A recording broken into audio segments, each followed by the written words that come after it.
excited to be interviewing Randy Villarba. Totally butchered that, didn't I? We are going to talk to him today about his start in comedy, how he got started, how long he's been doing it, and also he's got a show coming up, Screwball Comedy Nights, and I'm really excited about it. So we're going to chat with him some more and have him jump on here shortly. Thanks everyone for joining.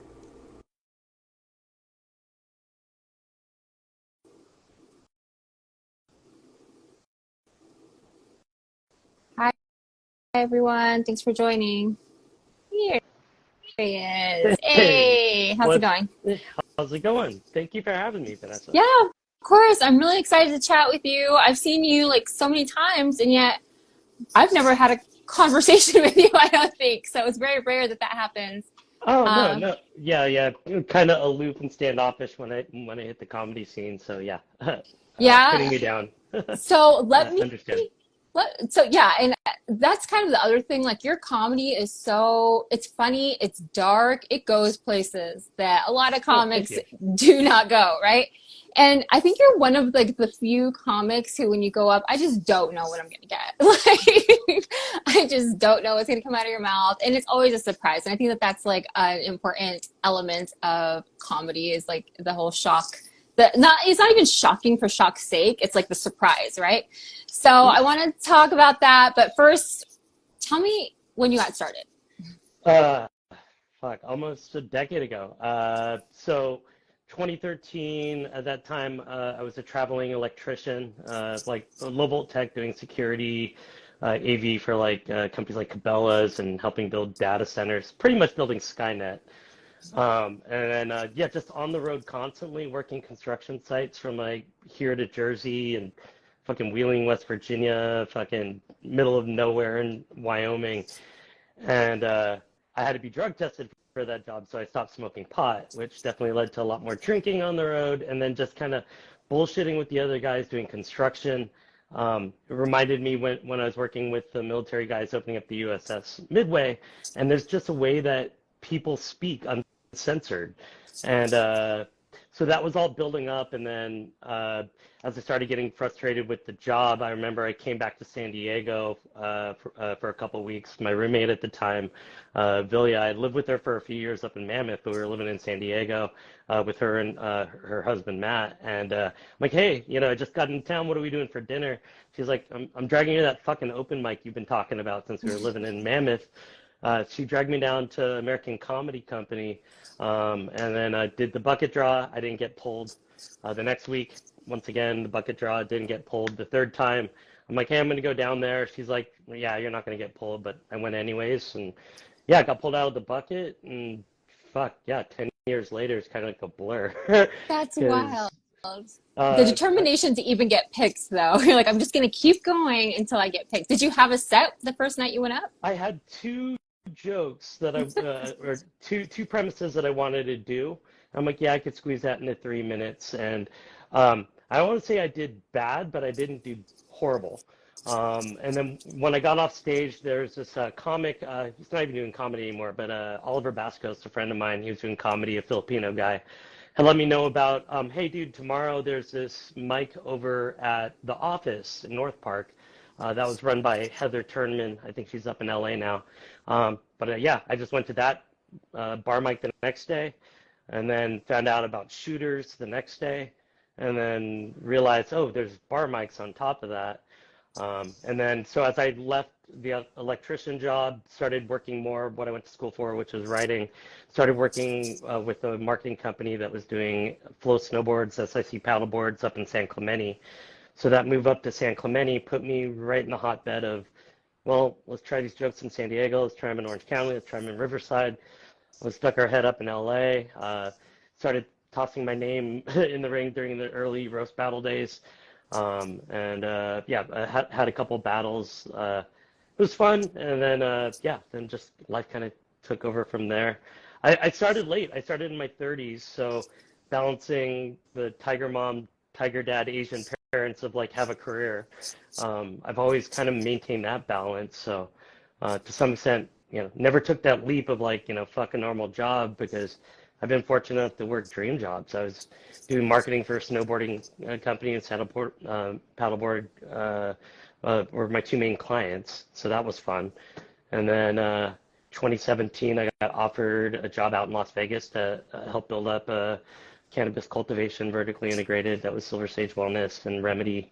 At that point in time, we were working with Terpex concentrates, and yeah, I kind of took never putting the bong down since high school, and being involved in the medical industry, writing for Nug magazine and Culture magazine, doing product reviews and dispensary reviews and feature articles. And I jumped in full time in 2017, moving to Vegas.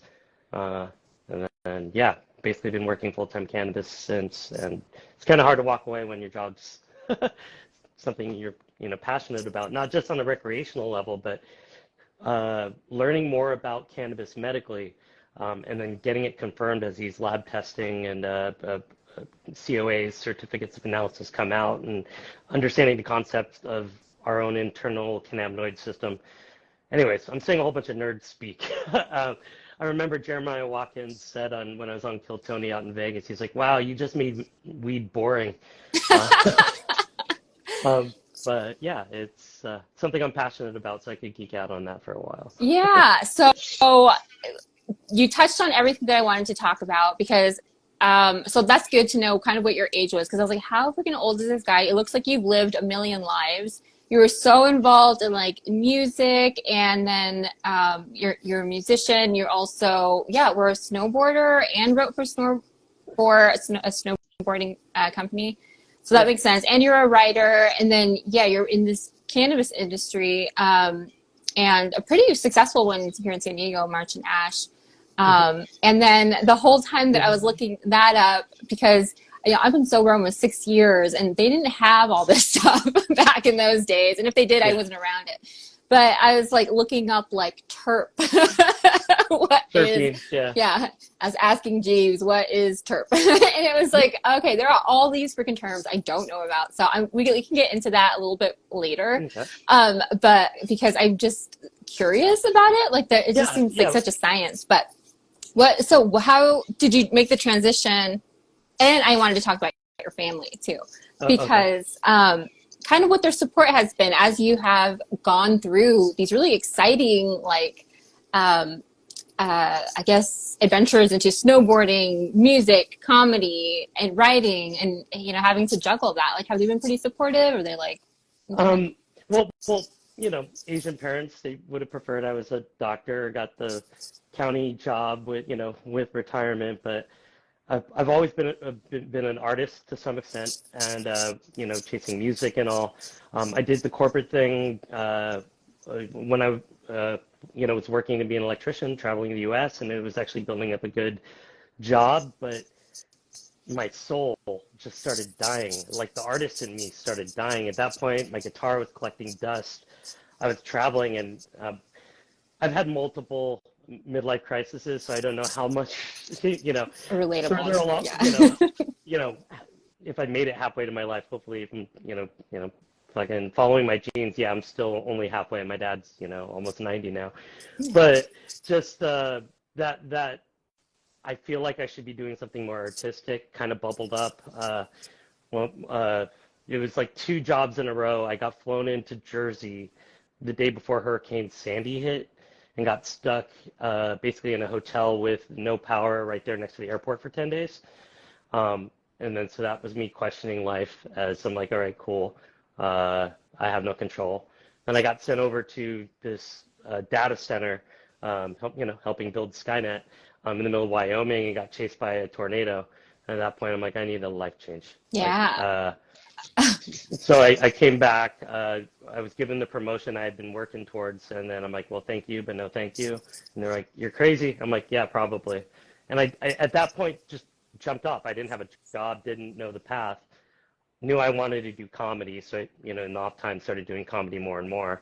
And that's where like the universe catches you when you take those leaps, because out of nowhere, the snowboarding job came and landed. It was something that I had applied for, but the timing worked out perfectly. And I lived in Mammoth for 10 years in my 20s. So Eastern Sierra, Mammoth has always been, a passion of mine. And Honestly, I've just been fortunate enough. You mentioned living multiple lifetimes. Just following what I'm passionate about has allowed me to live these multiple lifetimes. The snowboarding ski bum life, obviously stand-up comedy, which is like the last decade. You mentioned music, and I'd say that was where my first artistic voice hit. Um, my writing teacher, I took classes with Wendy Hammers up in Los Angeles, and the first question she had asked me was, "What's your first artistic voice? What was your first artistic expression?" And for me, it was music, playing, piano with mom, her teaching me that. And then in high school, picking up guitar, and then the guitar turned to a saxophone, and then I was in my ska band. And that ska band in middle school we ended up touring like over a dozen states from here to Indianapolis, did 3 summer tours. We were opening up for Real Big Fish, MXPX as a support band. This was all when we were all teenagers. The youngest person in the band was That's 15, oldest person was crazy. 19. Like I've talked to them, I'm like, would you let your kids hop in a van with no parental supervision when 2 of them are your ex-boyfriends? Because like we had a girl playing sax. She's like, oh hell no. I'm like, yeah, your mom was cool. Yeah. Uh, but just seeing the entertainment industry that early and uh, what it was a we didn't really understand what we had. We had like negotiations with like Golden Voice and Interscope, and it's just a long story short. We were about to sign a label, about to get signed by Rick Bondi, who was Blink-182's booking agent at that time. And 2/3 of the way through the tour with Real Big Fish, we took a few days off in San Diego, and our manager, who's like all our best friend, we grew up with the kid, got killed in a car accident. And uh, we did a couple more days on the tour, came back for the funeral, and then we're like, we're going to take a 6-month break. And just, retroactively looking back at it, when the band started up 6 months later, the contracts had moved on. Yeah. All of a sudden, Phoenix TX had the spot we were offered. And so now looking back, it was always like what could have been on music, especially. But I look at the 7 of us in the band, and we've all lived amazing lives since. So everything happens for a reason. But Yeah. sorry, long rant to get to your original question. But Wendy Hammer said, "What was your first artistic voice?" And it was music. And she always said, "Well, make sure you have that active as you're writing." Because I mean, that was like your first plug-in to that inspiration, the muse. So that's something I always try to keep active in my life is music. Because yes, they're jokes that I write, they're thoughts that I come up with, but I'm a firm believer that I'm just tapping into something that's bigger, and I'm just observing that something that we're all observing. And whether I take it and run with it to the mic or not, it's only a matter of time before someone else does. And people go, parallel thought or joke thieving or whatever. I'm like, no, we're all living the same human experience, and we pick those different moments. And then we just kind of explain them with our own perspective. And you alluded to how dark my comedy gets, and uh, I've had a lot of tragedy in my life, and the way that I deal with it has always been just kind of expressing it through art. And I'm a very empathetic person. I guess some could say an empath, and the world we're living in is pretty fucked up. And as that started to get more and more, uh, you know, prevalent to me, as I hit my 30s, there was just that opinion of like I need to fucking say something. Hmm. Wasn't in a band, wasn't playing music, but I need to say something. I've always been a fan of comedy, like ever since I was a kid. Fucking had a Teddy Ruxpin that had a Sam Kinnison's tape, but it was like the Alf Teddy Ruxpin. So could you imagine like Alf fucking yeah, I was 5 when that happened, so that was too early. But comedy's always been there. And then That's so awesome. the punk rocker in me, the rude boy, ska head, was like, okay, we'll push back via art. And yeah, it starts with a fart joke, dick joke, misogyny, but I look at it learning how to play golf. I'm learning the tools of how to do comedy. And now that I'm at year 10, I'm still just getting started. I mean, fuck, I don't think I'm that far along. And I think Norm Macdonald and Bob Saget were always like, I've heard them say that they wouldn't really even give you a nod till you hit year 10, like wouldn't take you seriously. So I know how to do comedy, obviously. It's fun. I know the voice I want to underline it all, but until then, still just trying to evolve. Yeah, and so you hit on something, people, we're all kind of part of a greater collective, and then we have parallel thoughts, and of course, uh, comics can get rightly sensitive about somebody's joke sounding a lot like their own.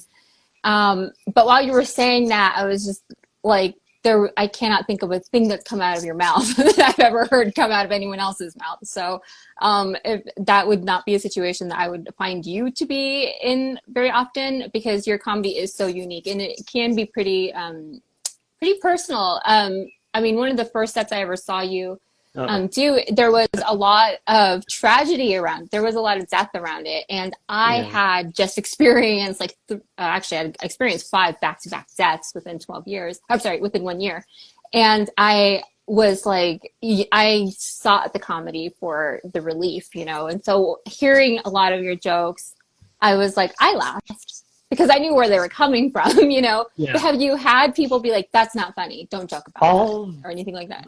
all the time. And I know people are saying like, well, yeah, like the comics have that thought of like, yeah, well, I do comedy because it's my therapy, and I kind of agree, but at the same time, don't take it out on the audience. But the for me, the mics are it's a verbal anvil. We need to literally toss the idea and figure out if it's funny. And there, you know, you might have seen the joke early, or it might have been one that I abandoned eventually. But those audience reactions, and as I said, the gift from the muse sometimes, or just learning the rhythm and timing of or how you say it and deliver it. The darkness of death is something that has definitely worked its way in and out of my life. You mentioned 5 deaths. I'm sorry, I definitely felt that in my heart as you said that. I think the worst stretch I had 1 year where I had 13 pass away between family and friends, and I hit this point where it's like it's not that I didn't stop caring or not that it didn't hurt, but it was a sort of like accepting numbness is the best way I could describe it. It's not avoidance in a way, but it allowed me a little bit more of a stable place to come up with an opinion. And for me, it's as a comic, how do I make this funny? And then I look at the comics that I love. I'm 44, so the comedy that I grew up listening to, I realize isn't the finger of the pulse of what is appropriate now. But at the same time, it's the comedy that I hold to, because when I was working the construction site from here to the East Coast, we're all calling each other fucked up shit that's cancelable, and HR would fucking shit and does shit, but fucking shit still needs to get built, so they're gonna let us fucking call each other whatever the fuck as long as we hit these deadlines. Yeah, Same thing when I yeah. was helping build up the USS Midway. I was the third employee hired.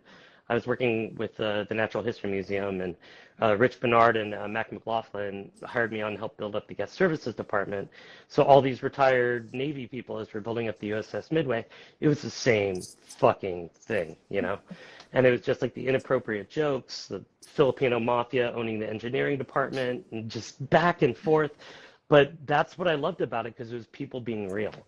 And the comedy mics, when I have people come up to me like, you know what, I was offended or I didn't like that. And I'm like, well, to me, warms my heart. It means I'm doing my job. I'm pushing your comfort levels.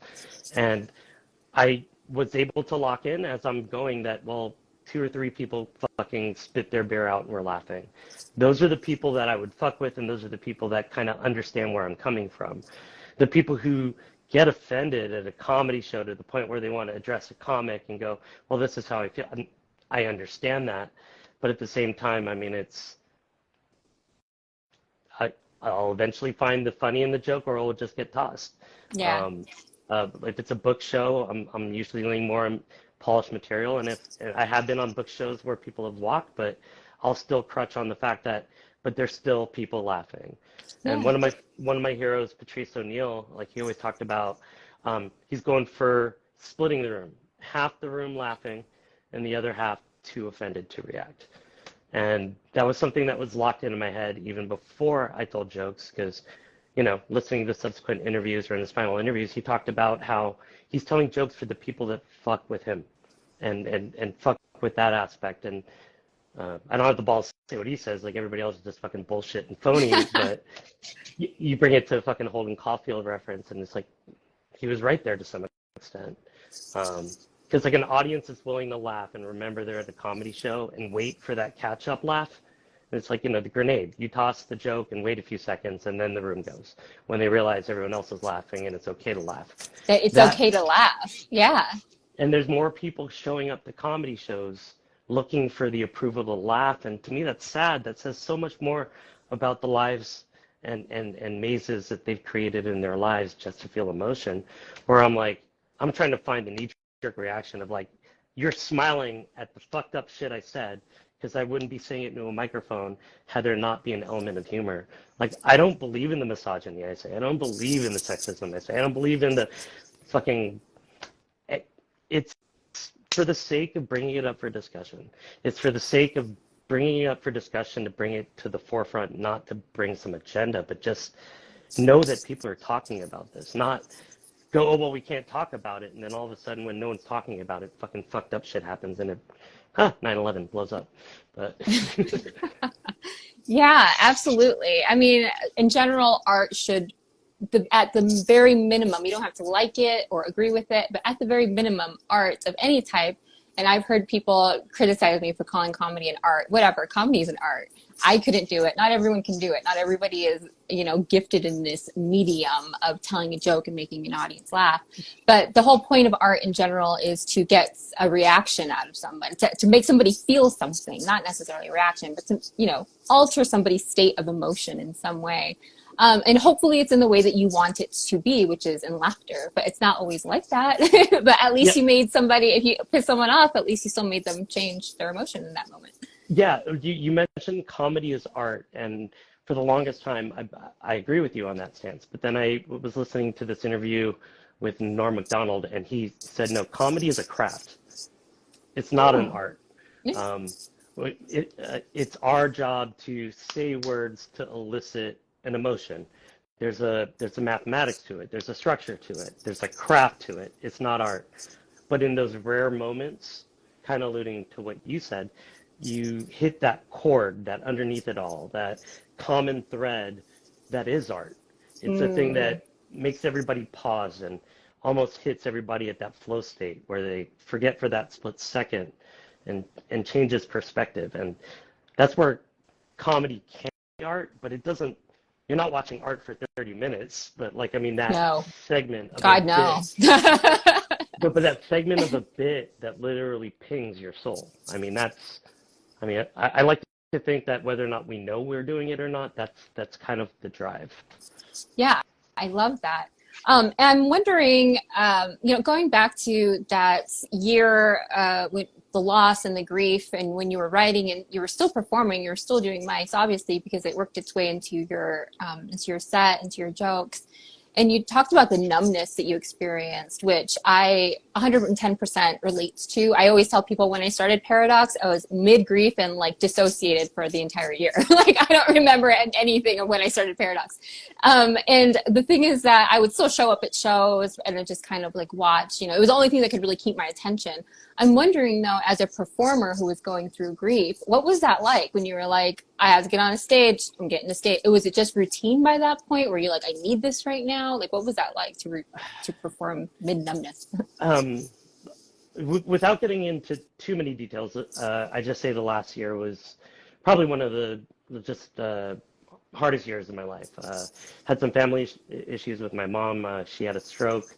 And then, of course, you know, the back and forth and struggles through that. On top of, you know, we were coming out of lockdown and trying to fucking wrap our head around that. I was turning the page on what I thought was, you know, moving out to Vegas full time. I still love, you know, my Vegas family out there, whether it be the cannabis fam or comedy fam, but something pulled me back to here, to San Diego. And sorry, I'm stoned. The question again. How did you you were perform mid grief? Like how mid grief? I needed an outlet. I needed to work out what I was going through, whether it be Like, I mean, I did have a few bits about my mom's stroke. Some of them went Yeah. like full off the deep end, almost like Duncan Trussell, like the crowd thought they were on mushrooms. But at the same time, I'm questioning reality and trying to find the funny in it. Um, it's the exploration of art. I needed to do it. I mean, work was just a grind, as it always is. Then when I got off work, helping out with the family, and then kind of dealing, with the grief of a life I thought was Vegas, and then transitioning back, kind of licking my wounds back home to San Diego, which sounds lame because San Diego's awesome, but you know what I mean. I know. What a terrible place to end up. No, but I And, totally get it. Yeah. and then, corporate cannabis, working with two great companies out there, but I just kind of got burnt out. Like I mentioned, Silver Sage Wellness and Remedy, and then I was working with a company, Bohemian Brothers, out of Reno.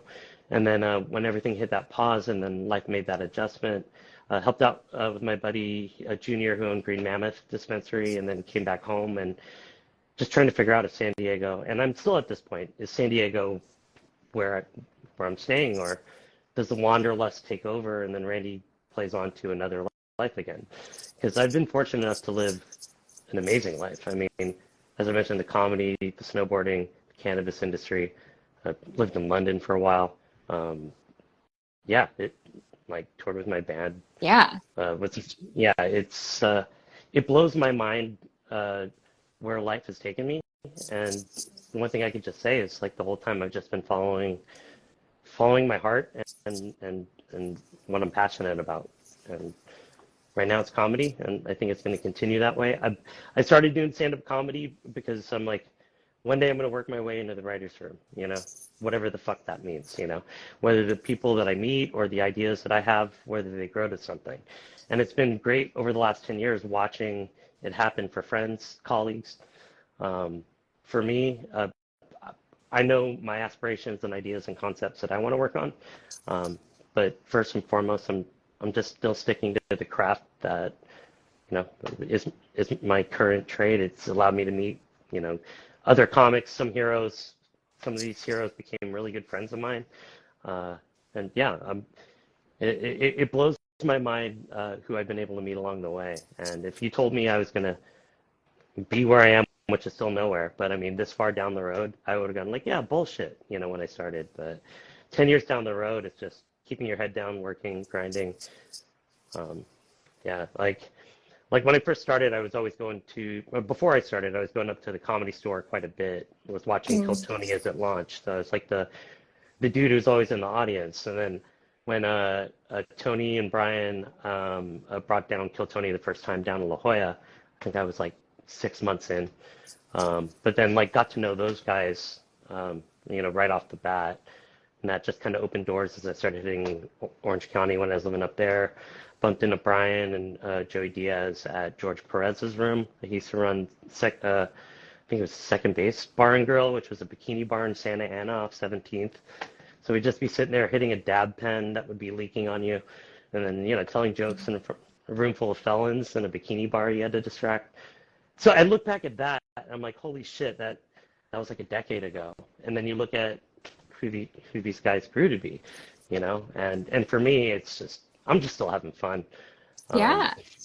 Yeah. I look at the locals, definitely grown over the years, and it's awesome to watch because it kind of shows you it's possible. It's just stay in your lane. And Joey Diaz always told me, it's a marathon, not a sprint, so you can't really gauge yourself on how other people are doing. Just focus on your own pace. And Yeah. so I that's love something that. I always stick with it. When you started comedy, did you have like a goal in mind where you're like, I know that I want to achieve this specific goal? You said you talked about getting into the writers' rooms. So Is there something you still are kind of like achieving or like striving towards? Yeah, I went to San Diego State to be, I mean, what I went to school for was creative writing major, emphasis on screenwriting. Kevin Smith, I'd say, would be the big influence on that. Like when I watched Clerks in high school and then Mallrats, and then started listening to his interviews and podcasts, it kind of made me want to right. And then seeing stuff like South Park's, 24 hours before air, seeing that chaotic fury of creativity to put something together that's awesome, but collectively. I have a lot of great ideas. Also, at the same time, it's just like everything that I'm chasing and doing in life, and like a collaborative effort, I know is probably what would actually help it, you know, move forward. So even before I started stand up, I'm like, eventually, you know, you keep doing stand up, you're good with the hang, you get to know the people who are your people. Uh, I would assume it organically happens, and that's just blind faith because I don't know any better, but I mean, it happens. You seem to be a pretty good like staple in the community. Everybody likes Randy. I feel like Uh, you could get a pretty good group around you to start to join in on whatever collaboration you need for your projects. yeah, and then it just boils down to time, and then Yeah. I wish I could clone myself because between the cannabis industry, the demands for that job, and then making sure I'm there for the family when I can, it's just whatever I can, and I, I, I'll get to it for sure, especially the fact that Madhouse isn't doing 7 days a week anymore. Yeah. That What are they completely, doing? What I, is I know it's a restructure of what they were doing, but the pulling of the 7 days a week, and I've been hammering that for like 7 days now, or 7 days a week for the last 2 years, and now that I have free time, I really don't know what to do with myself. I'm like, what do I do? What do I do? yeah. But but yeah, I've been writing a little bit more, kind of opening up my binders of like different screenplay ideas, because to be honest, I haven't really been working on those since middle of the pandemic, and then when I got the job in March and Ash, I just put those back on the bookshelf. So, Okay. um, Yeah. So I want to kind of transition into that because I know that that's a big part of your life, and I'm assuming it's given you the freedom to kind of pursue your comedy and other stuff. I know other comics work at March Nash too. And I am like, just talk to me like a 5-year-old that you're talking to about cannabis because for some okay, reason, because I don't uh, know why, what this is. Again, I've been sober for just almost 6 years, and this was not as a popular thing back then. But so describe what you've been doing in the cannabis industry. I know you've named some other places that you've worked at in Las Vegas and stuff too. Hey, Tony. what up, Kind of go though? into that and honestly just explain to me what terp is because Uh, I'm looking so stupid to my audience, but I don't uh, care. okay, I'll get to terpenes just shortly, but um, my experience in the cannabis industry in 2009, I started working for Nug Magazine as a feature writer for Bo Odom and Rebecca. Love those two. They were my foot in the door in the cannabis. And also into comedy, they introduced me to Mike Boris, or Medicinal Mike, who's a comic, works a lot of cannabis events. Um, so doing the different product reviews for them and stuff. I mean, I was sent all over California to do, just, hey, go to this dispensary, try this product, cannabis. And then so through my recreational journey, quote unquote, Prop 96 medical journey in cannabis, I started learning, hey, I like smoking Northern Lights or sour diesel when I want to get shit done, and an OG Kush, or like, a Granddaddy Purple when I just want to relax and fucking play video games with friends. So then fast forward to 2017 when I started working out in Nevada, terpenes.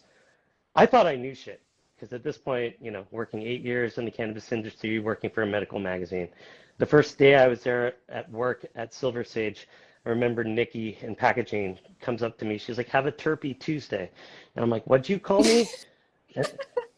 And then I wouldn't know what I know about terpenes had it not been for the kids that were working there at the cultivation, the ones working at the medical dispensary. When Nevada hit medical cannabis, they dove in hard on effects-driven learning about the endocannabinoid system and terpenes. So when things turned recreational, I feel like it was the most educated local medical community. And so I just had a crash course on terpenes. And this, to put it like a 5-year-old, everybody thinks THC is the driving force, but imagine that THC is the vehicle. The terpenes are the ones driving it.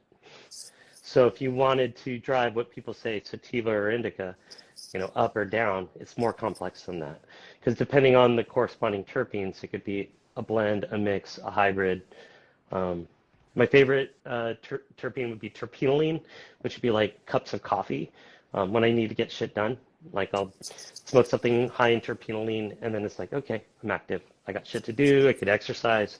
At the end of the day, I want myrcene, linalool, and limonene because I just want to calm down. And then, yeah, so that's the crash course on terpenes. Thank And you. That was helpful. Now I feel I don't know when that information will come in handy ever, but I'm glad that I know now. usually when smoking weed, typically. But Okay, so probably, hopefully never, because try and just stay away from that. But I'm wondering, how do you feel like that has impacted, or has it like helped your? There's a lot of links between creativity and cannabis, and I'm wondering. I mean, it's pretty for prevalent me, in comedy. yeah, for at least just me, I mentioned the endocannabinoid system. Cannabis and me, I've been treating myself medically. Um, I know I'm not, I don't know, but I'm pretty sure I'm ADHD. Um, because I remember this one time I took a mammoth trip and my friends are all passing out Adderall. They're like, hey, Randy, here, have one. And then everyone's all wired. I'm like, I kind of want to go to bed. I'm Yeah. calm. Holy shit, I'm ADHD. So cannabis, going back to the fact that, like I said earlier, terpenes are drivers. Um, if I want to be creative, uh, I chase the terpene profile that allows me to be a little bit more creative. Um, if if I need to get my mind to shut up, whether I'm doing, meditation or end of night, I definitely cater towards the ritual of looking towards the terpenes that definitely shut the brain down more. I have a little, it's a recreational approach for me too, but also at the same time, I do have a holistic approach towards cannabis and depending on the effects I'm looking for. So when it comes to writing and creativity, I look for strains high in terpenoline and pinene. Those are the ones that kind of get my creative juices flowing. And then, yeah, that usually doesn't steer me wrong, honestly. Yeah, that sounds wild. I'm just thinking again, I don't have healthy relationship to any substances. So I'm just like, I would get nothing done. And it is interesting though, because like stimulants always put me to sleep too. So I'm like, oh, interesting. There's definitely some chemical imbalance there as far as ADHD. That's really interesting. That's pretty helpful to know. I wonder, do more people not know about this, or are people still saying like the THC is the thing that they are looking for? Are you If you ask educating the masses? if you ask any bud tender in the industry what is the most annoying question that they'll receive, and it is someone asking about the THC. I guarantee it. We'll smile politely because we want to get tips and whatnot, and it's people go like, no, I know better than you. We don't want to get in an argument, but like THC goes back to the way that everyone was educated during the medical years, and since then, we're only looking at like the last 4 to 5 years. There's more knowledge to be had, but we're living in a country where they're limiting actual university testing that allows us to then refer to these lab testing. So compliance and marketing with every state handcuffs all the companies from actually relaying this information because it's not backed by university studies. There are studies and definitely examples. Fuck, when I was working at Silver Sage, the thing that warmed my heart were watching people's lives change, using cannabis, whether it be like like the CBD bombs and tinctures, or even the capsules, like non-psychoactive material, and watching, you know, people recovering from cancer or the effects of chemo, or even just the elderly, in like 3 to 6 months, be a completely different person. Mm-hmm. And that's where I'm like, that's where my passion in cannabis on the medical end is, and why I'm holding tight to the industry. I'm, I'm a firm believer that those of us, the cannabis culture that started this industry, we've always just been stewards of the plant. We wouldn't be here had this energy and spirit not literally bound itself to us over the last few decades when it was demonized, only to be shed to the light to realize that it actually could help and benefit people. Not everyone, but I mean, like, Not everyone, yeah, I but mean, yeah, yeah. we've all been behind the guy at In and Out going like, dude, the menu's insane. Like, how stoned are you? But Right. but yeah, it's something I'm passionate about, and yeah, like, four things I'm passionate about: cannabis, snowboarding, comedy, music, and honestly, it's what brings me joy, and Yeah, hell yeah. that's And kind you're of a joy to be around too. There's something about watching somebody pursue what brings them joy that kind of like lights the people around them up too. Because anytime I do see you and I'll just be like, hey, like I automatically feel that energy. Just like, oh, he feels, I could tell that you like what you're doing, and it's so important. If we had more people who did that, who weren't afraid of whatever society or the parents or whatever say, they just it took a pursued their while to get there. passions. It took a Oh while to yeah. get there. I remember Yeah. when I moved to Vegas, like it was what, under Trump with Jeff Sessions, and my parents were all like, you're gonna get raided and arrested," and at that time I was just like, well, I mean, this is the time to make the stand, you know.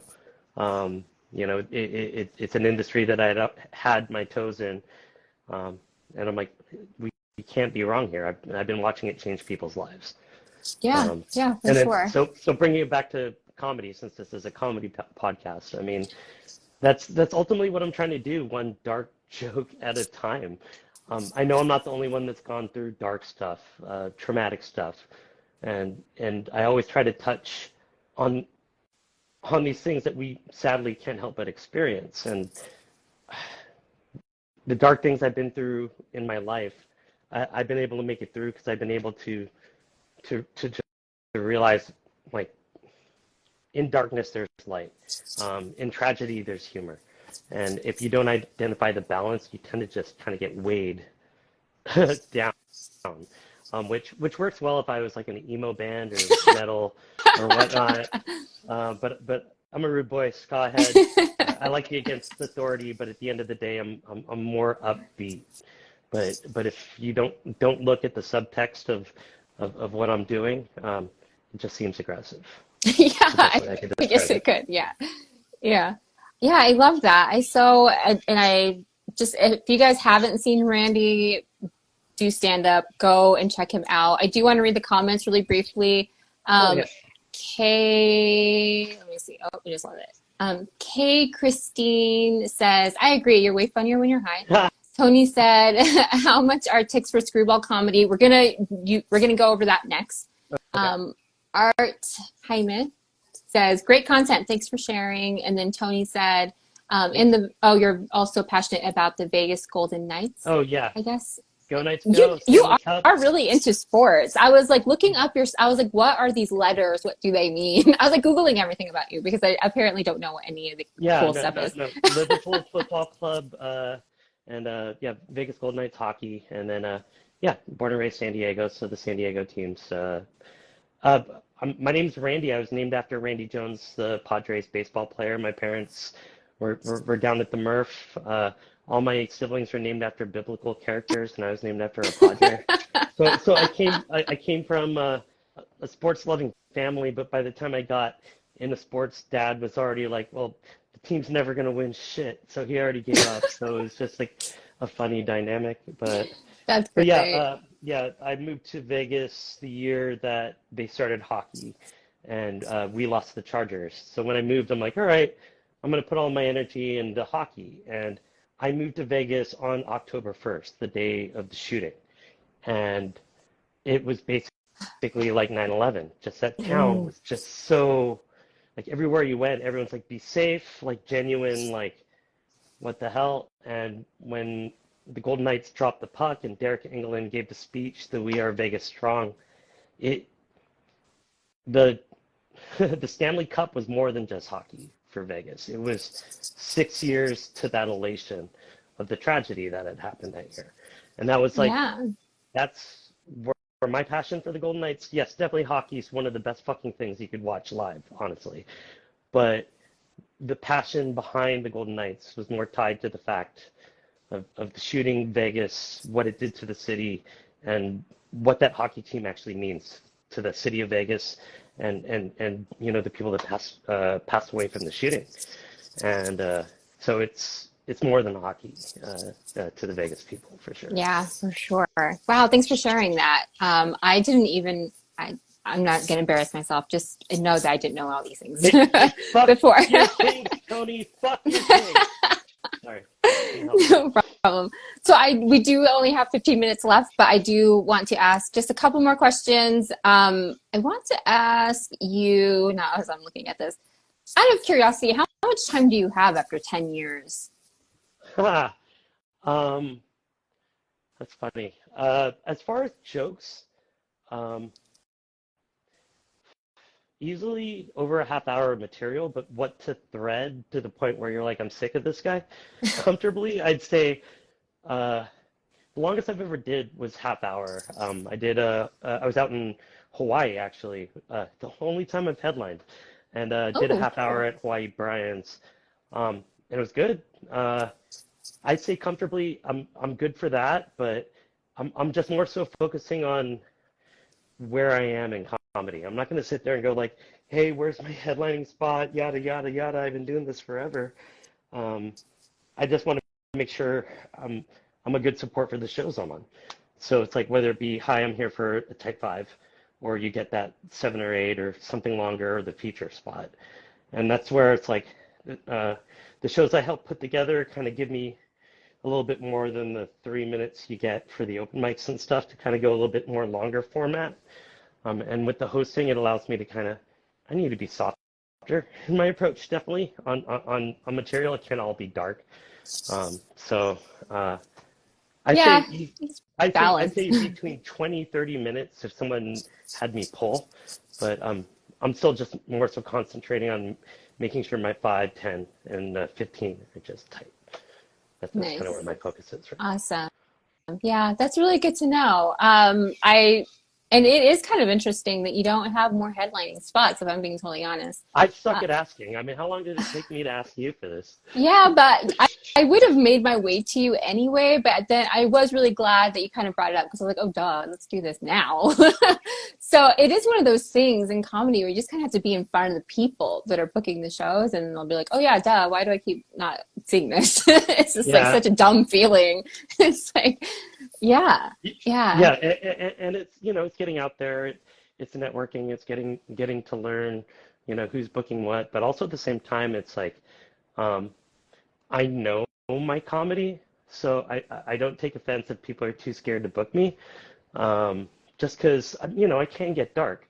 So I know that there are a few people who have booked me, and I am left on red, so I can only assume what joke or what bit. But at the same time, I take no ill will. I mean, everyone has their shows, and I know my act, and I realize some places, yeah, it would work. Other places, it doesn't. And if not, there's endless places to tell jokes. So yeah. you just keep going and move on. So let's talk about this show that you have coming up at Humphreys. It's one of the, I have not had the chance to go to Screwball Comedy Night.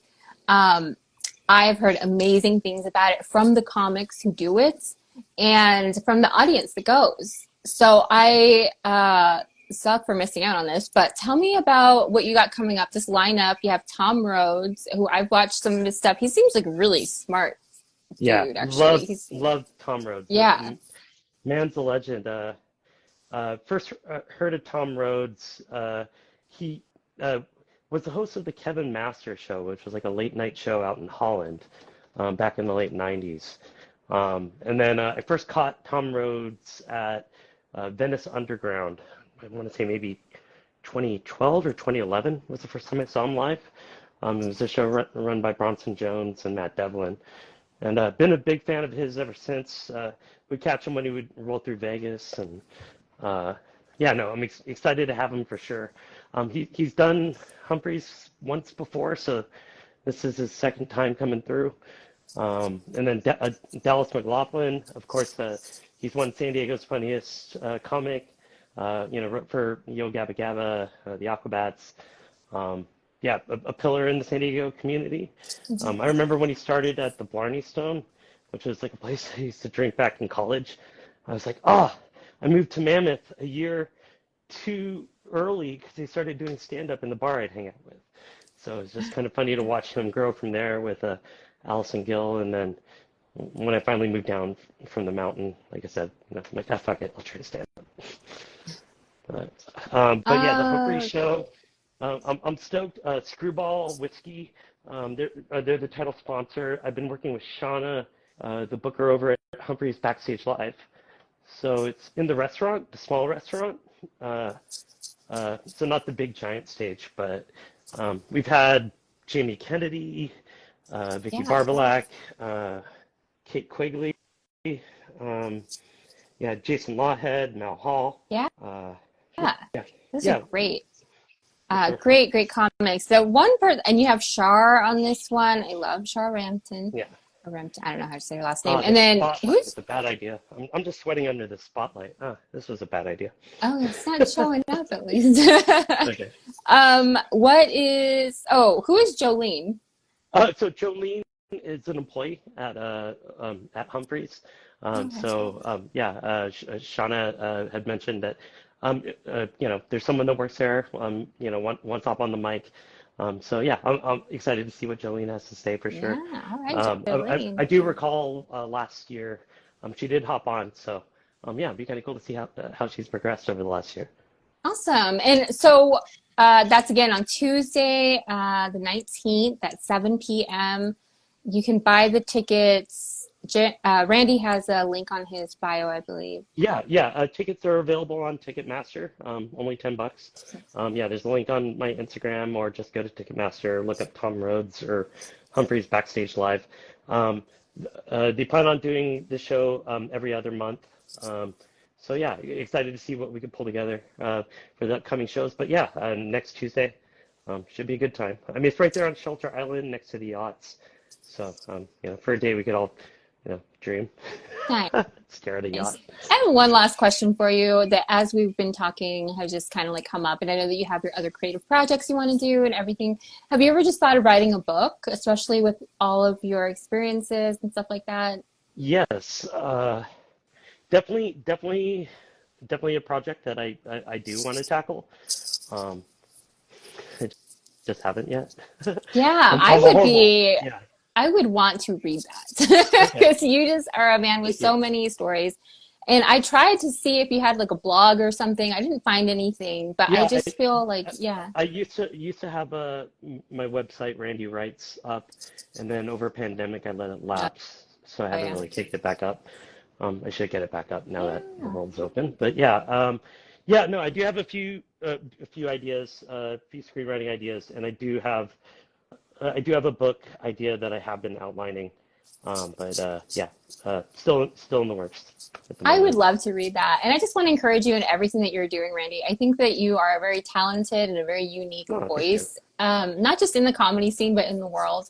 And I feel like I find you very inspiring just because you are somebody who goes after what you're passionate about and doing all the things and living all the life. And I feel like it's so important. Something that I've learned through the grief and a lot of the tragedy is like, Yeah, it's life is short. We got to do, and yeah, it's that cliche, but it's because it's true. It's like, let's just pursue what brings us joy and try to spread the joy that we can while we can. And I exactly. think that you're a really good example of that. And I find it very, very inspiring. Sounds gay, but just like very, you bring me lights. So I really appreciate you, and I think you're funny. Oh, thank you. No, no, So no. yeah, I appreciate all you're doing too, honestly. As you started at Paradox Comedy and what you're doing for the comedy community, what started down here, and of course is expanding through Southern California. I mean, it's great. It gives us the opportunity to let people know a little bit more about ourselves other than the jokes. yeah, Because I know if you only went off my material, you're like, yeah, that guy's a little